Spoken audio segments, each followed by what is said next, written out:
శ్రీ గురుభ్యో నమః. జై శ్రీకృష్ణ. అందరికీ నమస్కారం.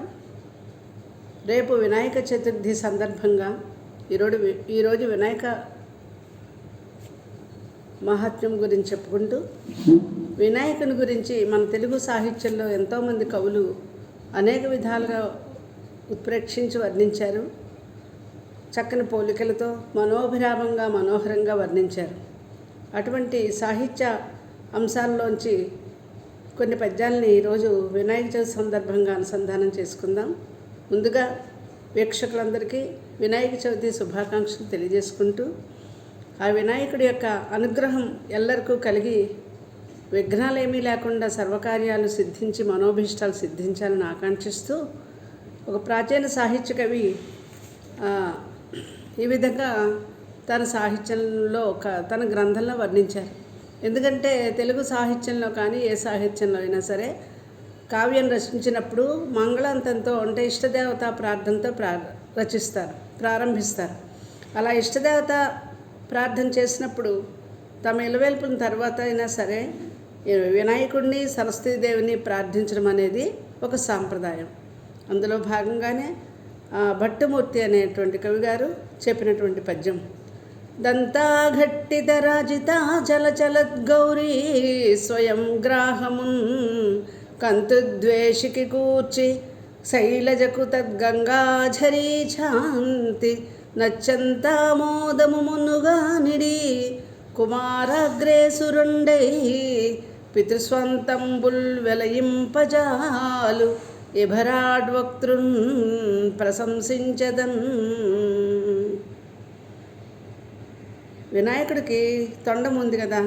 వినాయకుని యొక్క రూపు గజాననుడు కాబట్టి ఆ తొండముతో ఏం చేశారంటే, ఒకసారి పార్వతీ పరమేశ్వరులు ఇరువురు కూడా కైలాస పర్వత శిఖరం మీద ఆసీనులై ఉన్నప్పుడు పార్వతీదేవికి ఆ గంగాదేవిని చూస్తుంటే కోపం వచ్చి కొంచెం కినుకతో కూర్చుని ఉన్నారట.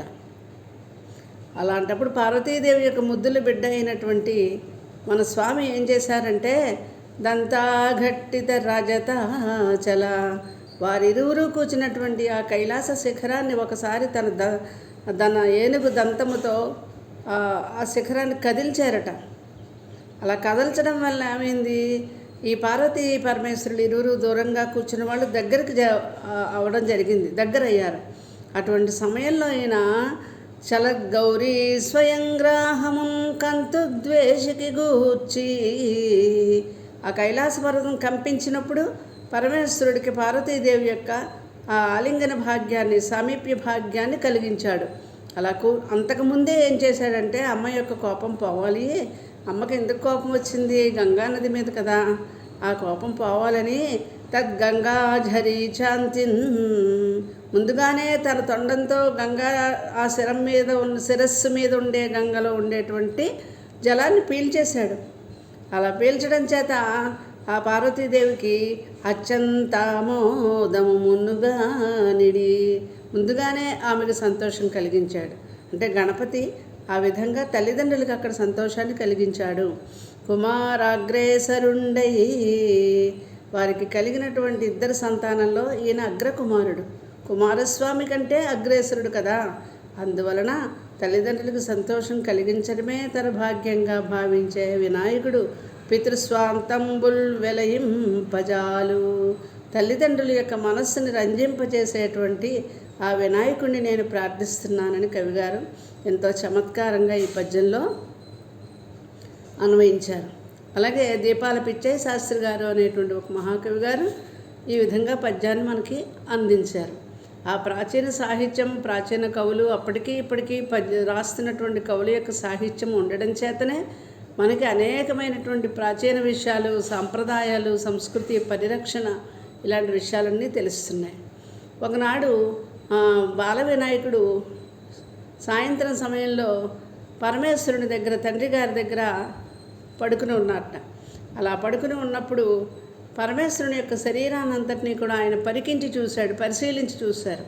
చూస్తే పరమేశ్వరుడు యొక్క శరీరం అంతా కూడా చాలా తెల్లగా ఉంది. ఆయన ధవళాంగుడు, ధవళమైన శరీరం కలిగిన వాడు కదా.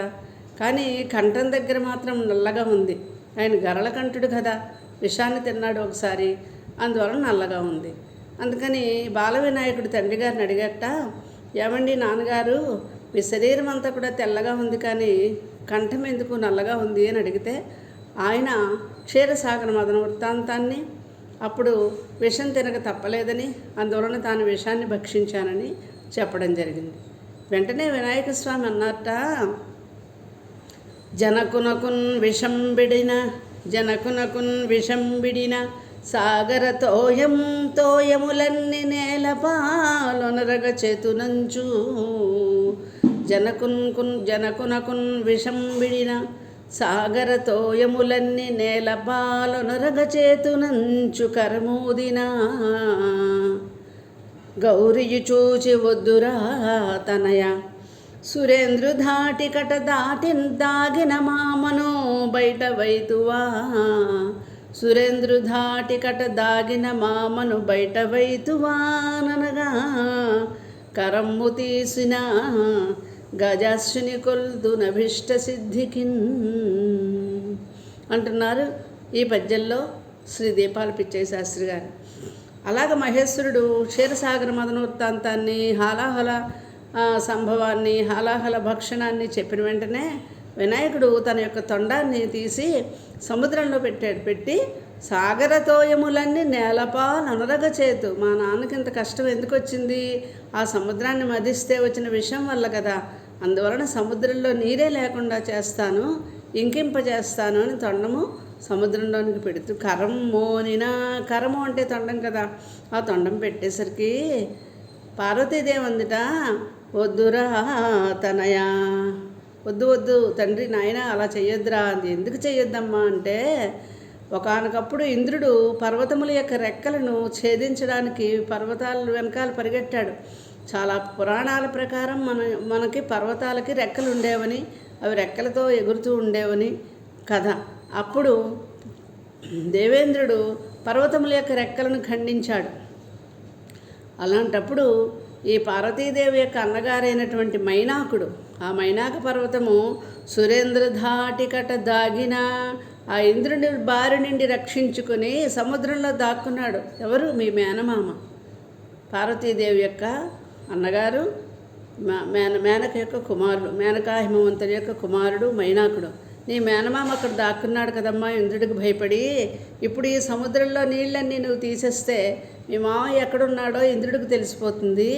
అలాగే మేనమామను బయట పెడతావా అని అంటే, కరమ్ము తీసిన తన తొండాన్ని వెనక్కి తీసుకున్నాడు. తన తల్లి ఆజ్ఞ ప్రకారం, తల్లి మాట ప్రకారం, తనకి మేనమామ మీద ఉండేటువంటి కొలది ప్రేమ వలన ఆయన ఏ సాగర తోయాలనైతే ఇంకింప చేద్దామనుకున్నాడో ఆ ప్రయత్నాన్ని విరమించుకున్నాడు. ఎంత మహానుభావుడు గజాననుడు. అందువలన అటువంటి గజాననుడు మనందరికీ అభిష్ట సిద్ధిని ప్రసాదించాలని కోరుతూ స్వస్తి.